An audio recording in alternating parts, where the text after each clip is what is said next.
Welcome to Math 097, Lecture 24. Last time we looked at Section 7.7. Today we're going to continue talking about Section 7.7. So to begin with, we're going to check out some motion problems. And we've seen a formula earlier in the semester, distance is equal to rate times time. However, remember again, we're in Chapter 7. And because Chapter 7 is all about rational expressions and rational equations, we have to have fractions. This doesn't have any fractions in it, as written. So the question is, how can we take this formula and manipulate the symbols a little bit so that we end up having something that involves a fraction?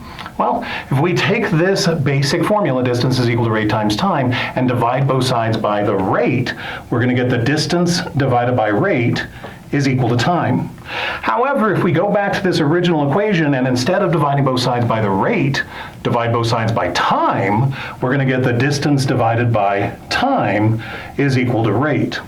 So the question at this point then is, when do you use which version? The answer is, it depends on what was given to you. So if we are given a distance and given a rate, we can calculate the time. Or, on a different problem, if we were given a distance and given a time, we can calculate the rate. So let's go ahead and do a problem that uses these motion ideas. On the worksheet for today, it is handout 24. So if you haven't downloaded handout 24 yet, go ahead and download that now, and we'll check out handout 24. Now that you're looking at handout 24, we want to look at example 1. Take a moment, read through example 1.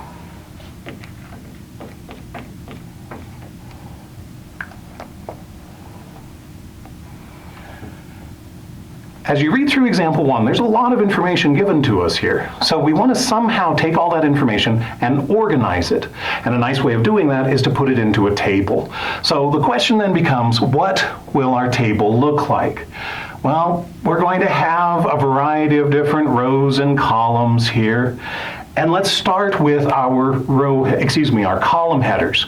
So as you think about the column headers, they're going to come from our formula.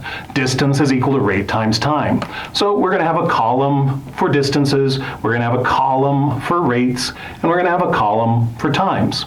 Now, our row headers are going to describe the two main items in the problem.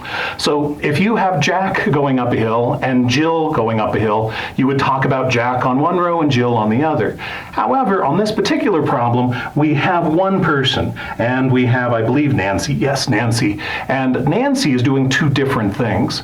In one place, she is walking with a moving sidewalk, and in another place, she's not using that moving sidewalk. So let's go ahead and describe one of them as with the sidewalk, and let's describe the other situation as without the sidewalk. Once we have that information, then we want to go in and reread the problem as necessary and fill in the rest of this table. And normally it comes down to two different layers.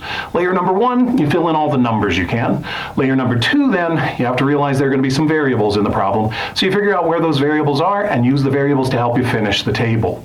So what I want you to do is reread the problem as necessary and fill in all the numbers that you can.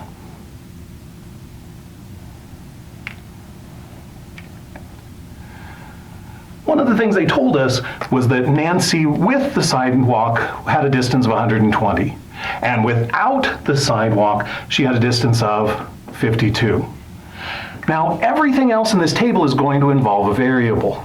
So again, I want you to reread the problem as necessary, and I want you to figure out what will the variable represent, and then think about where you're going to put that into your table. I'll give you a moment to read.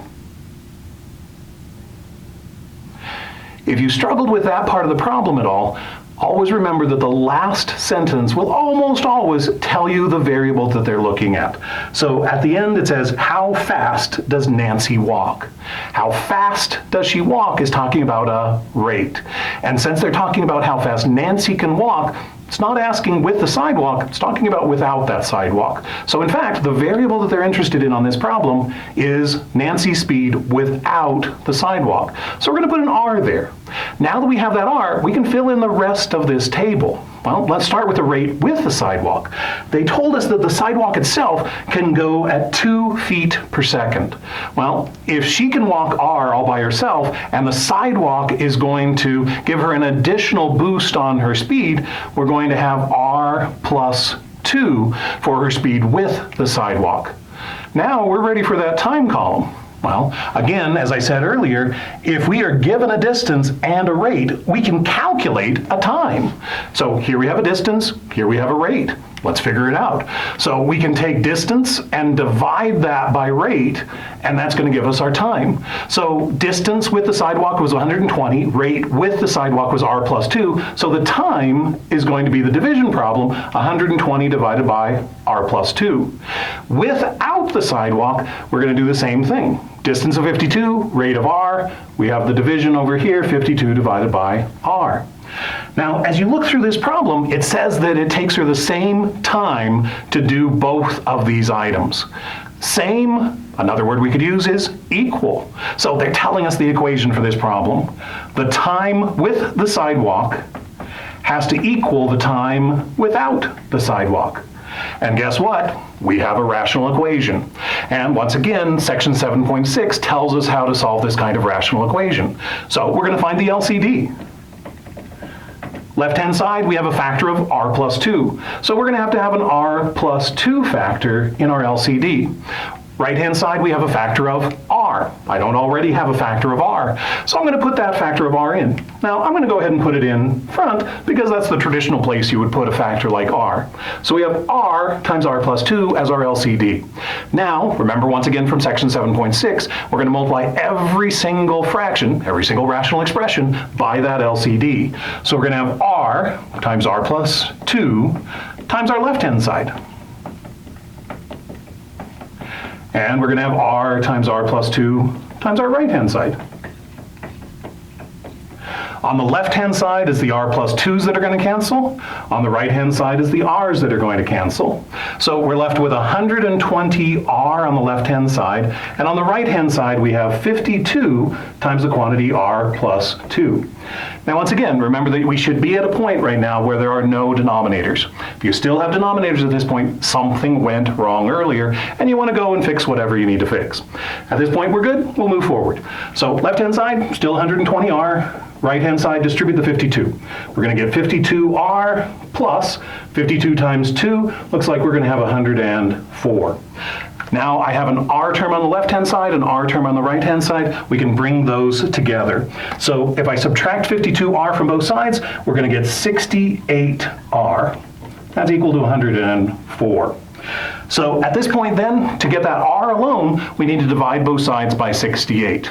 Now, my personal preference would be to write this as a fraction, but the author comes in and says, fractions are okay, but decimals are fine in this section as well. So let's go with the author on this one, and I'm going to write down the r, the rate, as a fraction, and I'm going to round it to 2 decimal places.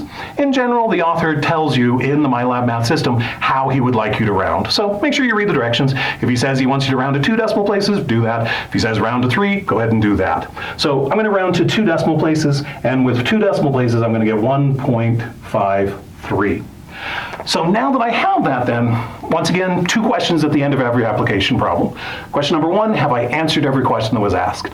On this particular problem, they only asked us for the rate of Nancy all by herself, and that's what r represented on our table. So we're done with that part.